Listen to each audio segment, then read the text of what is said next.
مجلس التعاون الخليجي ووزير الداخليه وزير بتاع الامارات الداخليه بتاع الامارات بيقول حقائق خطيره اجهزه من خلال اجهزه المخابرات في دولة الإمارات. الكلام اللي قاله الدكتور توفيق الكلام اللي قاله الدكتور توفيق عكاشة من 6 سنين وكتبوا الكلام ده وقالوا نصروه قبل كده. وأنا بقول باسم الدكتور توفيق عكاشة لو سمحت يا دكتور لو سمحت يا دكتور مغاوي ولو سمحت يا دكتور عفت ولو سمحت يا دكتور عفت ابتعدوا عن تدمير حزب مصر القومي لأنه لن يسمح لكم بأمارة ما رحتوا للمستشار مرتضى منصور يقولوا له والنبي مالكش دعوة بيه. ولما المستشار مرتضى منصور رجل الأصول، طبعا رجل الأصول اللي بيفهم في الأصول كلم الدكتور توفيق عكاشة دكتور انت هتترشح وقال له يا دكتور انت هتترشح لرئاسة الحزب؟ قال له ايوه. قال له انا هترشح لرئاسة الحزب. قال له اصل بيقولوا لي ان انت انسحبت. قال له رد عليه مرتضى منصور قال له ده بيقولوا لي ان انت انسحبت. قال له ده قال له يعني عدلت انا عدلت عن انسحابي بعد ما طالبني الاغلبيه العظمى من اعضاء الحزب باني ما انسحبش. فقال له يا دكتور ده حقك وده مجهودك اللي انت بذلته وانت لغايه ما خليت في 5 نواب في البرلمان عن حزب مصر القومي. وقال له يعني وانت قدرت انك تبقى صاحب المركز السادس في التمثيل البرلماني وانا استحالة مش ممكن اتعدى عليك نهائي. ده احنا اصدقاء واكلين مع بعض عيش وملح وانا في ظهرك يا توفيق. وقول لعفت وقول لمغاوري مرتضى منصور في ظهري ومحدش هيقدر يفرقنا ابدا. بيتهيألي الدكتور مغاوري يعني بيتهيألي الدكتور مغاوري راح لمرتضى منصور وانا كنت مع الدكتور توفيق انا شخصيا كنت موجودة مع الدكتور توفيق عند الدكتور مغاوري شحاتة.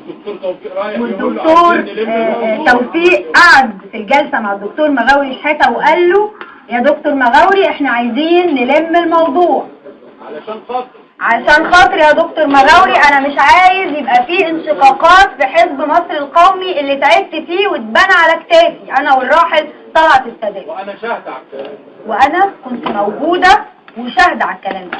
فقال له ده هم عايزين فرد عليه الدكتور مغاوري شحاتة وقال له يا توفيق ده هم عايزين يرشحوا مرتضى منصور ضد عفة السادات. فرد عليه دكتور توفيق وقال له ليه هو انا مت ولا ايه؟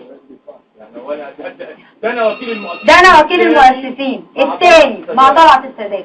ولا انتوا تخيلتوا انه الله يرحمه الاستاذ طلعت توفى وانا توفيت بعده؟ ما يصحش الكلام ده يا دكتور مغاوري. قال له طب خلاص نعملك نائب رئيس. فقال له رد عليه الدكتور مغاوري وقال له خلاص يا توفيق نعملك نائب رئيس حزب. فطبعا ضحك الدكتور توفيق ضحكة سخرية وقال له هنبقى نشوف الموضوع. يعني تخيلوا يا جماعة الأمور وصلت إلى هذه الدرجة. يعني على فكرة عايزة أقول لكم على حاجة. المستشار مرتضى منصور كان هيترشح في رئاسة الحزب وأبلغ الهيئة البرلمانية بذلك. وبمجرد ما حدث اتصال تليفوني بينه وبين الدكتور توفيق عكاشة شوفوا بقى خدوا بالكم راجل الأصول هيعمل ايه ويتصرف ازاي. شوفوا مرتضى منصور عمل ايه.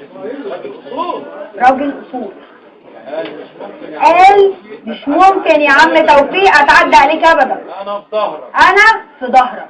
بينما اللي جم بباراشوت على حزب مصر القومي عايزين ينفذوا تعليمات طبعا احمد عز وصفوت الشريف وجمال مبارك، ويقولوا له اوعى توفيق عكاشة يجي رئيس حزب، لان توفيق عكاشة طبعا هو اول واحد طلع وخرج واتكلم وطالب باعدامه.